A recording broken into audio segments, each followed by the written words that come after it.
Hello everybody.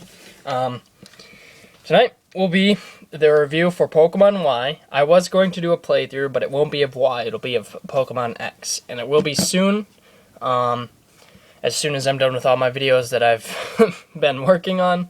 So let's start this off with just saying, Pokemon Y just wows everything. This game, there are complaints, of course there are, but there's just way more positive things than complaints. I couldn't even begin to understand why there would be that many complaints, considering how great the game really is.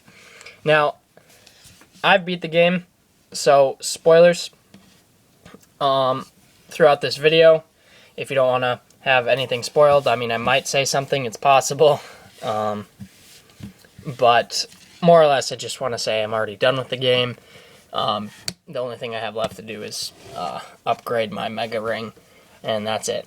So I've played for 49 hours and 20 minutes. Pokedex 311. I've done, I think, 1 or 2 battles online. I would like to do more, so if you guys want to, anybody who actually has the game wants to battle or trade anytime, just go ahead and comment. Because I do want to do more of that. I have met people, and I have one person who has the game, but he's kind of lame, and he only played up till, like, 1 badge so far. So, and he's had the game since, like, day 1.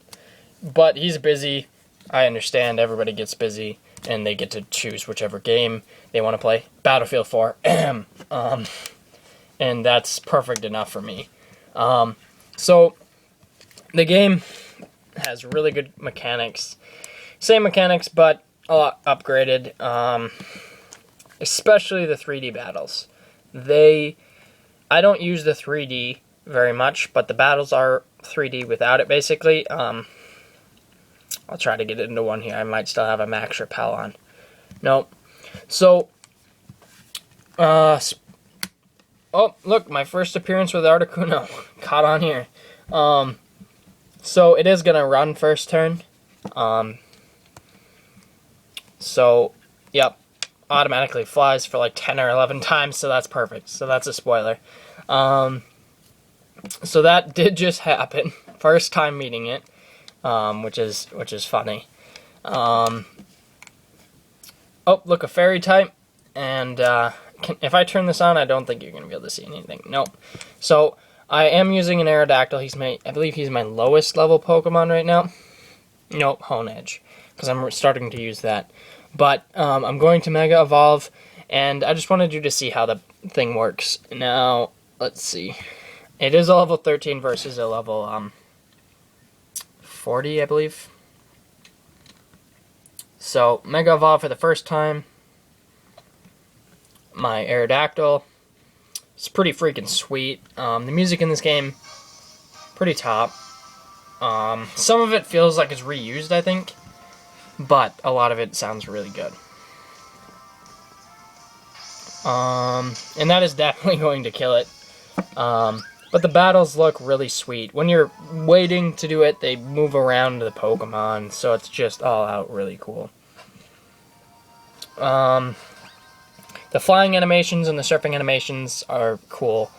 Flying doesn't... Oh. I forgot. I got rid of his flying thing. So, flying animations are cool. Surfing animations, if you own a Lapras, I believe that's... I'm not entirely sure. I don't want to say that's the only. But that's one of the only, I think, ones that you can actually ride on that it shows you. And I will show that in this. But the flying one, let's just fly to any city here. I mean, it's kind of the same thing as the old ones. It doesn't really give you an idea of what the Pokemon is you're riding on. Hopefully they will eventually do that. Pokemon Z? Probably not. But, I don't remember if I have Lapras with.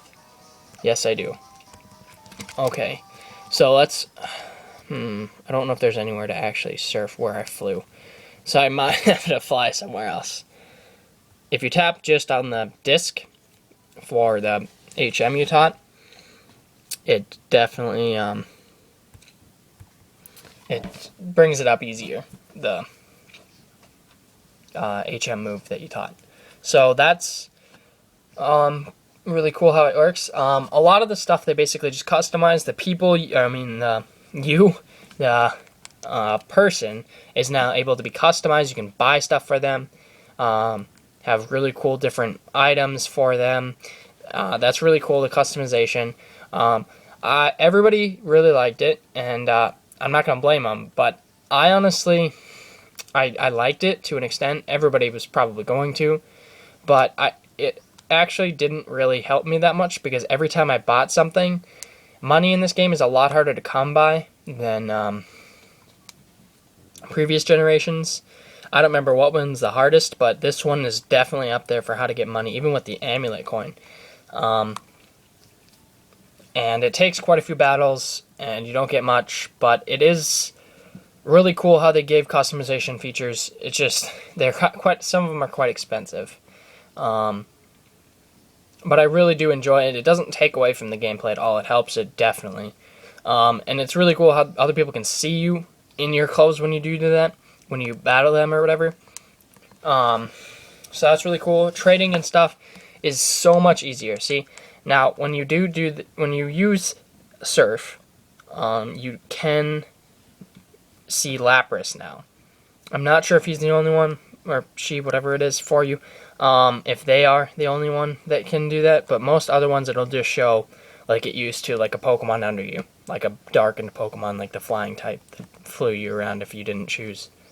Actually, I believe that one doesn't even do that. But basically, it's just quite cool how Lapras is one of the ones that can do that.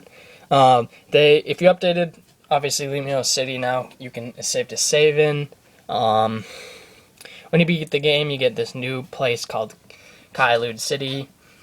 The Elite Four, I didn't have any troubles with, but I believe the entire game is based on the premise that if you use the XP share with turned on all the time, you're going to beat the game with sufficient Pokemon leveling. Because when I got to the Elite Four, I had level 70s, like everyone, and then I had to go back and get a couple other ones, so I did it again.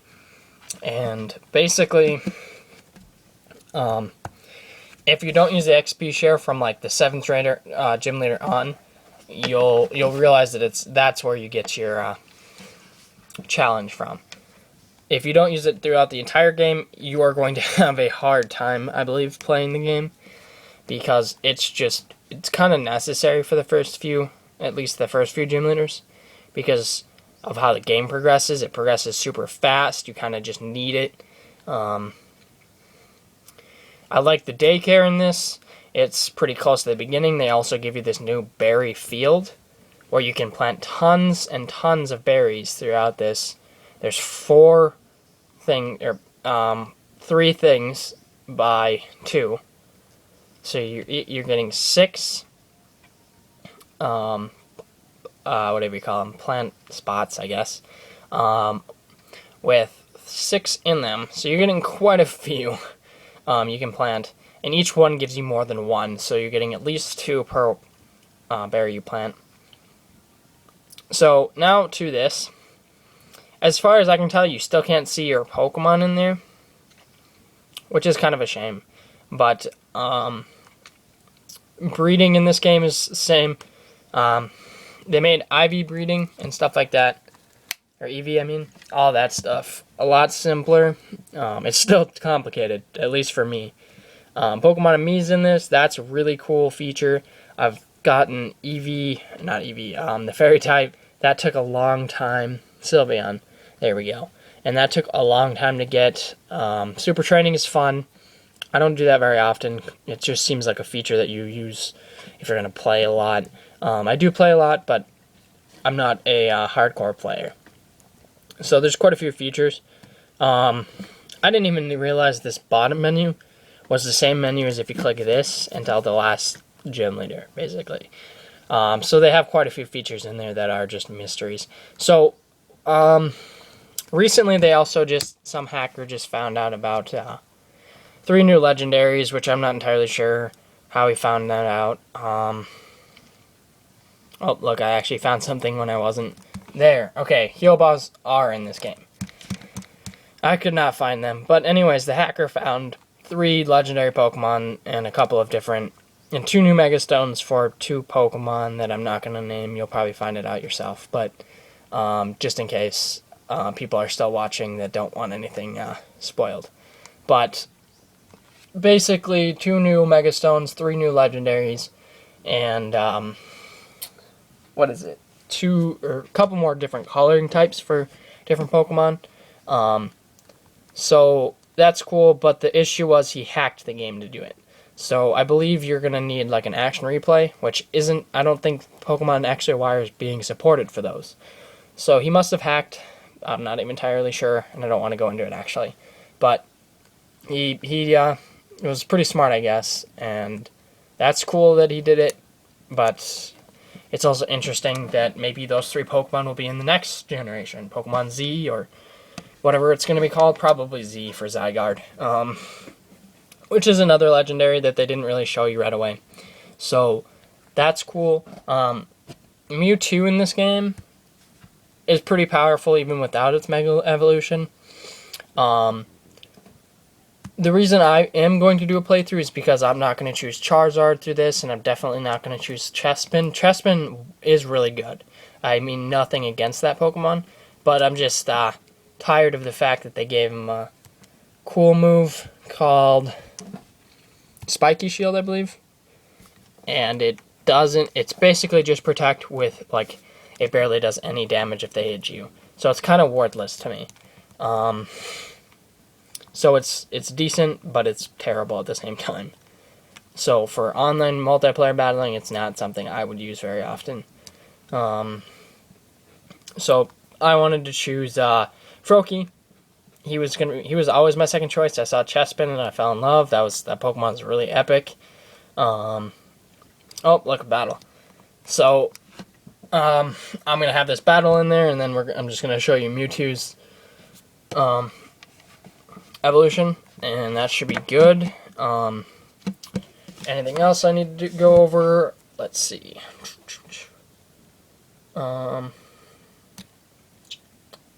They utilize a lot of the good features that were in other games. The main issue that people have with this, oh wait, gotta switch out, is that it doesn't have all the Pokemon in it from all generations, including starters, which I just have to say, basically, wow to them, because yeah, I can understand their thing, but it has so many Pokemon, and you can now get the ones from all generations in December, at the end of December, I believe, with Pokemon Bank and Poke Transfer or whatever. So, I mean, it's just going to be more work, and I think that's what everybody's mad about, which shouldn't be the case. But people are always going to be mad about that stuff, and I just wanted to say, you know, you're just going to have to get over it, and eventually they probably will have a game with all of them in it. But that'll be after they earn tons of money, because I don't see Pokemon ever ending, at least not with one major region with all Pokemon, because they are just earning way too much money on this. But that was the Mega Evolution for Mewtwo Y. That was pretty cool. He does a lot of damage, and he looks really sweet. I'm going to save, and I would give this game a definite 10 out of 10. I see nothing wrong with it. I mean, it could have had all Pokemon in it, but at the same time, they would lose a lot of money, which doesn't sound like Nintendo. They definitely don't want to do what Sony did and make everything proprietary, but they kind of do, but in their own nice, unique way, so it doesn't cost them money like Sony does. But thanks for watching. I will do a playthrough, so comments, critiques, anything, go ahead. Positive feedback, please. Thank you. Have a great night, evening, morning, everything.